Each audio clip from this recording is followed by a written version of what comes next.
এখন আমাদের ম্যাথ হচ্ছে F of X is equal two x cube minus six X square plus 11x minus six হয়, তবে এক্সের কোন মানের জন্য F of X is equal to zero হবে। তাহলে আমাদের ধরে নিতে হবে এখানে এক্সের মান কোনটা বসাইলে পুরা ফাংশনটার মান জিরো আসে। কি বলছি বুঝছো? এক্সের মান কি বসাইলে, এক হোক সেটা দুই হোক সেটা হাফ, সেটা যে কোনো একটা মান বসাইলে কোন মানটা বসাইলে পুরো ফাংশনটার মান জিরো আসে, সেটা আমি একটা মনে মনে অন্য একটা পেজ একটা রাফ করে নিতে পারি।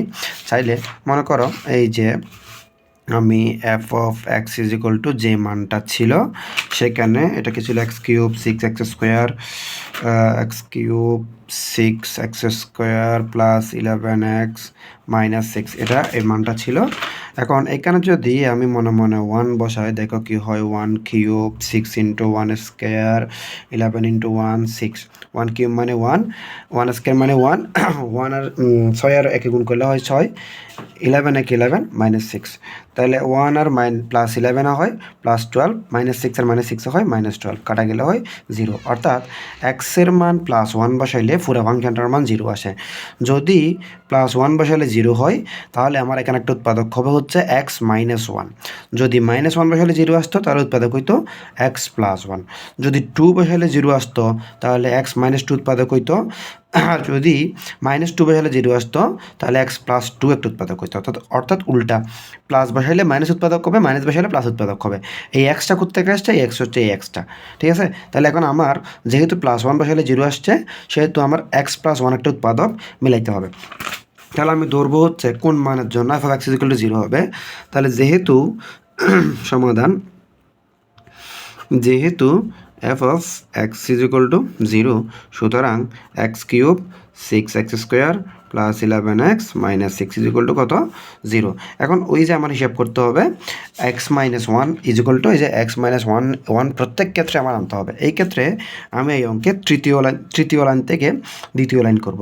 কীভাবে তৃতীয় লাইন থেকে দ্বিতীয় লাইন কীভাবে করবো, আমাকে সবসময় মনে রাখতে হবে আমার এখানে এক্স মাইনাস ওয়ানটাই মিলাইতে হবে। তাহলে দেখো এখানে আমি প্রথমে যা আছে তাই লিখলাম, এক্স কিউব লিখলাম। এখন আমাকে হিসাব করতে হবে ওই যে আমার এক্স মাইনাস ওয়ান মিলাইতে হবে, কী মিলাইতে হবে, যে এক্স মাইনাস ওয়ান। তাহলে এক্স কিউব থেকে কী কমন দিলে এক্স থাকে, এক্স কিউব থেকে এক্স স্কোয়ার কমন দিলে আর এক্স থাকে মাইনাস ওয়ান, যেহেতু এক্স মাইনাস ওয়ান যেহেতু মিলাইতে হবে সেহেতু সেটা আমি দিলাম। এক্স স্কোয়ার আর এক্সে গুণ করলে হয় এক্স কিউব, প্লাস মাইনাসে মাইনাস, এক্স স্কোয়ার আর ওয়ানে গুণ করলে হয় মাইনাস এক্স স্কোয়ার। এখন এক্স স্কোয়ার এখানে পাইছি একটা, এখানে আছে ছয়টা, তাহলে আরও যদি আমি পাঁচটা যদি এক্স স্কোয়ার দিই, minus five X square minus X square ইয়া করলে কী হয়, মাইনাস সিক্স এক্স স্কোয়ার। তখন এই দুটোটা হচ্ছে এতটুকু পর্যন্ত হয়েছে। এই যে দেখো এক্স স্কোয়ার আর এক্সে গুণ করলে হয় এক্স কিউব, প্লাস মাইনাসে মাইনাস এক্স স্কোয়ার ওয়ানে গুণ করলে হয় এক্স স্কোয়ার মাইনাস, এখান থেকে কী কমন দিলে এক্স থাকে আগের মতো, এখান থেকে কী কমন দিলে এক্স থাকে, ফাইভ এক্স কমন দিলে আর এক্স থাকে। মাইনাস ওয়ানটা আমার মিলাইতেই হবে, মাইনাস ওয়ান দিলাম, মাইনাসে মাইনাসে গুণ করলে প্লাস হয়, ফাইভ এক্স আর একে গুণ করলে ওয়ানে গুণ করলে হয় ফাইভ এক্স, কী হয় ফাইভ এক্স। আমার এখানে আছে 11x, আমার আরও কি লাগবে, আরও সিক্স এক্স লাগবে, যেহেতু 11x মিলাইতে হবে। এখন এখান থেকে কমন নিব, সিক্স এক্স থেকে সিক্স কমন দিলে আর এক্স থাকে, মাইনাস ওয়ানটা আমার মিলাইতেই হবে, প্লাস মাইনাসে মাইনাস, ছয় একে ছয়, এই দেখো এটা মিলে গেছে, মাইনাস সিক্স মিলে গেছে, তাহলে আর করার দরকার নাই।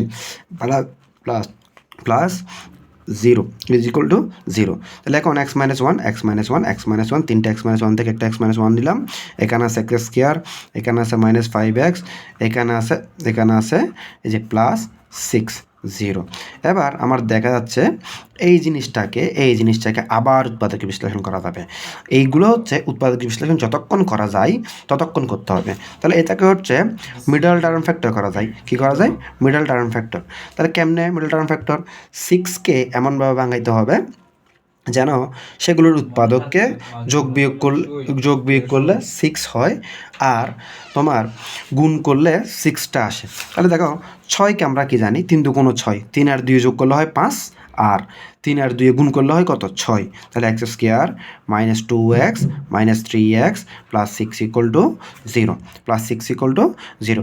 আমি সহজকরণার্থে একটা জিনিস এখানটা হিসেবে এখানে বলে দিই, মানে যেহেতু আমার এখানে দুই আর তিনে যোগ করে পাঁচ মিলাইতে হচ্ছে, সেহেতু পাঁচের আগে যে চিহ্নটা আছে আমি দুই আর তিন দুটোটার আগে সে চিহ্নটা দিব।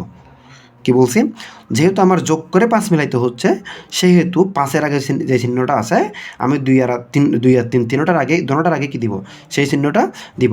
কথার কথা, মনে করো আমার এমন কিছু আসছে, মনে করো আমার এখানে এক্স মিলাইতে হইতো, মানে 1 মিলাইতে হইতো, এক্স মানে হচ্ছে 1x মানে এক্স, একই কথা, 1 মিলাইতে হইতো। তখন মনে করো তখন এখানে এক্সের আগে যদি মাইনাস থাকতো আমি এখানে বড়টার আগে মাইনাস দিতাম, এক্সের আগে যদি প্লাস থাকতো আমি বড়টার আগে কি দিতাম, প্লাস দিতাম। অর্থাৎ আমার যদি এক্স মিলাইতে হইতো, এই যে মনে করো এটা যদি এক্স মিলাইতে হইতো, তার মানে হচ্ছে 3 × 6, 3 থেকে 2 গেলে হয় কি 1, 3 থেকে 2 গেলে হয় কি 1।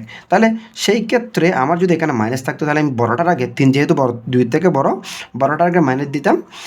আর বড়টার আগে মাইনাস দিতাম, যদি এখানে প্লাস এক্স মিলাইতে হইতো তাহলে আমি বড়টার আগে প্লাস দিতাম আর ছোটোটার আগে কি দিতাম, মাইনাস দিতাম। ঠিক আছে, এগুলো হচ্ছে মিডল টার্ম ফ্যাক্টরের বেসিক নিয়ম। এরপর এখানে গেল, এখন এক্স মাইনাস 1 লিখলাম, এই দুইটা থেকে এক্স কমন নিলে এখানে থাকে এক্স, এখানে থাকে -2 -3 এক্স প্লাস মাইনাসে মাইনাস 6কে 3 দিয়ে ভাগ করলে কমন নেওয়া মানে ভাগ করা, আর থাকে কত 2 = 0। এক্স মাইনাস 1 এক্স -2 -2 থেকে একটা -2 নিলাম, আর আছে এক্স -3 = 0। এখন 2টা বা 3টা বা এরকম কয়েকটা রাশি যদি এরকম গুণ আকারে 0 থাকে, তাহলে তাদের প্রত্যেকটি সমান 0 হয় এক্স মাইনাস 1 সমান 0, বা এক্স মাইনাস 2 সমান 0, বা এক্স মাইনাস 3 সমান 0। তাহলে এক্স মাইনাস 1 সমান 0 হলে এক্স = 1, এক্স = 2, এক্স = এখানে কত 3। তাহলে সুতরাং এক্সের মান হচ্ছে 1, 2, 3 আনসার। তাহলে উত্তর কি লিখবা, উত্তর লিখবা এক্সের মান 1, 2, 3-এর জন্য, এই যে এক্সের মান 1, 1, 2, 3-এর জন্য, 1, 2, 3-এর জন্য f(x) কি হবে 0 হবে।